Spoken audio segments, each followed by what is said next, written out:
కొంటారో green leafs కొంటారో మీరు చెప్పండి, nursery మీరే తీసుకురండి, మార్కెటింగ్ మీరే చేసుకుందరు, కంపెనీలు తీసుకొచ్చి ఏ రకమైన పెస్ట్ కొట్టాలి, మందులు కొట్టాలి మీరే చెప్పండి, నీళ్లు ప్రభుత్వం ఇస్తుంది, రైతు శ్రమను తగ్గించి ఒక అద్భుతమైనటువంటి మోడల్ని సృష్టిస్తే దాన్ని ఆపేశారు.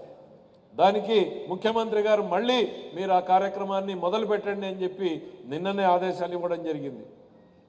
సో అడుగడుగునా కూడా ఒక రైతు భారాన్ని తగ్గించి రైతు ఆదాయాన్ని పెంచి వారి ఆర్థిక పరిస్థితిని ముందుకు తీసుకుపోయేలా చేయడమే ఈరోజు ప్రభుత్వం యొక్క ముఖ్య ఉద్దేశం అనేటువంటిది ఈ సందర్భంగా గుర్తు చేస్తూ ఉన్నాం. మార్కెటింగ్ ఇందాక నేను బిగినింగ్లో చెప్పాం, మార్కెటింగ్ను కూడా ఏ రకంగా తీసుకెళ్లాలి అనడానికి కూడా ఈరోజు వచ్చినటువంటి వాళ్ళందరినీ కూడా చర్చ చేయమంటున్నాం. బ్రాండ్ అనంతపూర్ మన హార్టికల్చర్కి ఈరోజు అరటి పండుగ కూడా స్టిక్కర్ వేసి అమ్ముతూ ఉన్నారు. తాడిపత్రి నుంచి పోయేటువంటి దానికి డోలోనా ఏదో కంపెనీ పేరుంది, డోలోనే కదా సార్. మార్కెట్ అంటే ఒక అరటి పండుగకి సహజంగా పండేటువంటి అరటి పండుగ కూడా ప్రపంచంలో నంబర్ 1 ఈరోజు ఆ కంపెనీ వాళ్ళు వచ్చి తీసుకెళ్తా ఉన్నారు. సో ఈ కాన్క్లేవ్లు ఇవి ఎందుకు ఉపయోగపడతాయంటే ఈ వచ్చినటువంటి 100 మంది కంపెనీలు మళ్ళీ వెళ్ళి ప్రచారం చేస్తే అందరి దృష్టి అనంతపూర్ వైపు మళ్ళుతుంది. ఏం జరుగుతోంది ఇక్కడ హార్టికల్చర్లో, మనము ప్రయత్నం చేద్దాం, వాళ్ళకు కూడా వ్యాపారమే కాబట్టి వచ్చి మన దగ్గరకు వచ్చి కొనేటువంటి అవకాశాలు మెరుగుపడతాయి, వాళ్ళ వ్యాపారాలు చేసుకునేటువంటి మొదలు పడతాయి.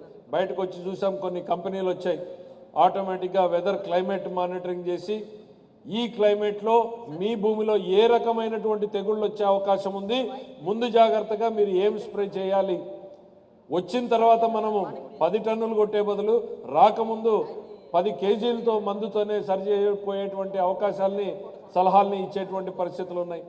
ఆటోమేటిక్ వాల్వ్ కంట్రోల్ సిస్టమ్లు ఉన్నాయి, ఇప్పటిదాకా ఆటోమేటిక్ మోటార్లు ఉన్నాయి, కానీ ఇప్పుడు ఆటోమేటిక్ వాల్వ్ సిస్టమ్ మన ఫోన్లో కూర్చుని ఈ ఎకరానా కింద భూమి పైన భూమి అని వాల్వులు మన ఫోన్లోనే కంట్రోల్ చేసుకునేటువంటివి.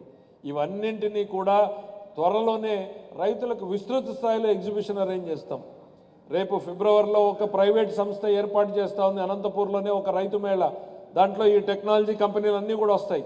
ఆ తర్వాత కూడా ప్రభుత్వం నిరంతరంగా వ్యవసాయ రంగంలో వస్తున్నటువంటి మార్పులన్నింటినీ కూడా రైతుల ముందుకు పెద్ద ఎత్తున ప్రచారం చేసి తీసుకురావడానికి తీసుకొస్తాం.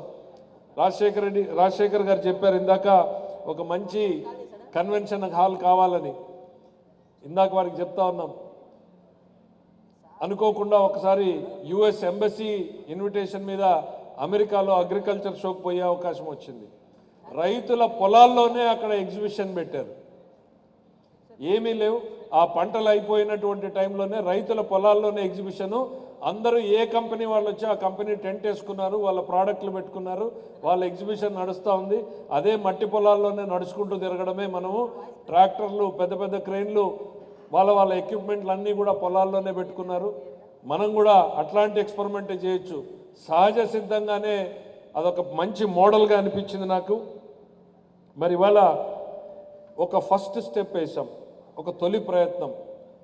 ఈ ప్రభుత్వం రైతులకు సపోర్టివ్గా ఉంది, అనంతపూర్ రైతుల ఆదాయాన్ని పెంచేదానికోసం మేము ప్రయత్నం చేస్తున్నాం అనేటువంటిది చంద్రబాబు నాయుడు గారు మాటల్లోనే కాదు చేతల్లో చూపించేటువంటి ప్రయత్నం. ఒకవైపు ఇట్లాంటి మీటింగుల ద్వారా టెక్నాలజీని ఎట్లా ప్రజలకు చేరువ చేయడం, మెరుగైనటువంటి టెక్నాలజీ ద్వారా మనకి మెరుగైనటువంటి నాణ్యమైనటువంటి ఉత్పత్తులు తేవడం, మెరుగైనటువంటి మార్కెటింగ్ సౌకర్యాల్ని లాజిస్టిక్స్ని ఏర్పాటు చేయడం ద్వారా రైతుల శ్రమ తగ్గించి ఆదాయం పెంచేటువంటి ప్రయత్నం చేస్తున్నాం అనేటువంటి చెప్తూ, మరి ఎండ్ టు ఎండ్ సొల్యూషన్ ముఖ్యమంత్రి గారు ఏ మీటింగ్లోకి వెళ్ళినా కూడా 4-5 చెప్తా ఉంటారు. మీరు ఏది కూడా ప్రారంభించి వదిలేయద్దండి, ప్రారంభించి ఎండ్ టు ఎండ్ సొల్యూషన్ తీసుకురావాలి.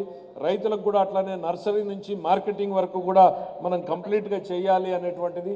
Drought resilient, climate resilient products మనకు రావాలి, దాని మీద కూడా చర్చ జరగాలని కోరుకుంటా ఉన్నాం. ఇవన్నింటితో పాటు ప్రధానంగా అనంతపురం జిల్లా రైతాంగానికి ఎక్కువ, ఇందాక సునీతమ్మ గారు కూడా మాట్లాడుతూ డ్రిప్ పెంచాలి అనేటువంటి చెప్పారు. ఇవన్నీ కూడా ప్రభుత్వంలో ఇంకా చర్చలో ఉన్నాయి. మనం నిర్ణయాలు తీసుకోవడం జాప్యం చేస్తూ మీనమేషాలు లెక్క పెడుతూ ఆపడం సరైంది కాదు. వాళ్ళు 4 సంవత్సరాలు ఆపారు. ముందు మనం ప్రోగ్రామ్ స్టార్ట్ చేద్దాం అనేటువంటిది లాంచ్ చేయడం జరిగింది. దాని మీద గవర్నమెంట్లో సరైనటువంటి టైంలోనే నిర్ణయం తీసుకోవడం జరుగుతూ ఉంది. ఎందుకనంటే ఇది రైతుల ప్రభుత్వం, రైతుల కోసం అన్ని కోణాల్లోనూ ఆలోచించి పనిచేసేటువంటి ప్రభుత్వం. అయితే రాష్ట్ర ఆర్థిక మంత్రిగా నా బాధ కూడా అప్పుడప్పుడు 2 చెప్పాలి. అన్ని మంత్రివర్గాలు కూడా ఆర్థిక భారం అంతా కూడా రాష్ట్ర ఆర్థిక పరిస్థితి వైపు చూసేటప్పుడు మనకు వచ్చినటువంటి వారసత్వం ఎట్లాంటిది? 10 లక్షల కోట్ల అప్పు, 9,74,000 కోట్ల రూపాయల అప్పు. అంటే రోజుకు వడ్డీ ఎంత పడుతుందో మీరు చూడండి. చెల్లించాల్సినటువంటి బకాయిలు 1,30,000 కోట్లు. తడిపి వాళ్ళకి 5 ఏండ్లు ఫ్రీగా వస్తే లాస్ట్ సంవత్సరంలో వాళ్ళు ఇబ్బంది పడ్డారు. మనమేమో మొదటి సంవత్సరంలోనే ఇబ్బందులు పడుతూ ఉన్నాం. ఆ ఇబ్బందుల్ని ఇప్పుడిప్పుడే ఒక గాడిన పెట్టేటువంటి ప్రయత్నం చేస్తూ ఉన్నాం. 7 నెలల్లో కొంతమేరకు సెటరేట్ చేయగలిగాం. ప్రజలకు ఇచ్చినటువంటి వాగ్దానాలు ఉన్నాయి, ప్రజలు పెట్టుకున్నటువంటి నమ్మకాలు ఉన్నాయి. ఈరోజు తల్లికి వందనం కార్యక్రమాన్ని ఎన్నికల హామీగా చెప్పాం, తప్పకుండా దాన్ని కూడా అమలు చేస్తాం తొందరలోనే అనేటువంటిది ఈ సందర్భంగా చెప్తా ఉన్నాం. మరి అట్లానే రైతులకి అన్నదాత సుఖీభవ కార్యక్రమాన్ని కూడా తెలుగుదేశం పార్టీ ఏదైతే ఎన్నికల వాగ్దానంలో చేసిందో దాన్ని కూడా తొందరలోనే ప్రారంభిస్తామని చెప్తా ఉన్నాం. మరి హంద్రీనీవా కాలువ ఈరోజు అనంతపురం జిల్లా రైతాంగంలో ఒక మార్పు వచ్చింది అని అంటే నీళ్ళు వచ్చాయి. నీళ్ళు ఇస్తే బంగారు పండిస్తారు ఈ జిల్లా రైతులు అనేటువంటిది మా అందరికీ తెలుసు. కాబట్టే ఆ నీళ్ళని తెచ్చేటువంటి దానికోసమే మళ్ళీ ప్రయత్నం చేస్తూ ఉన్నాం. 5 సంవత్సరాలలో గంప మన్ను కూడా హంద్రీనీవా కాలువలో తీయనటువంటి నాయకులు ఈరోజు మళ్ళీ హంద్రీనీవా గురించి మాట్లాడుతూ ఉన్నారు. ఇవాళ మేము అప్పుడే 5 నెలలు కాలేదు, కాలువని రంగం సిద్ధం చేస్తూ ఉన్నాం, జంగల్ క్లియరెన్స్ సిద్ధం చేశాం, వైడనింగ్కి సిద్ధం చేస్తూ ఉన్నాం. ఈ సీజన్ లోపలనే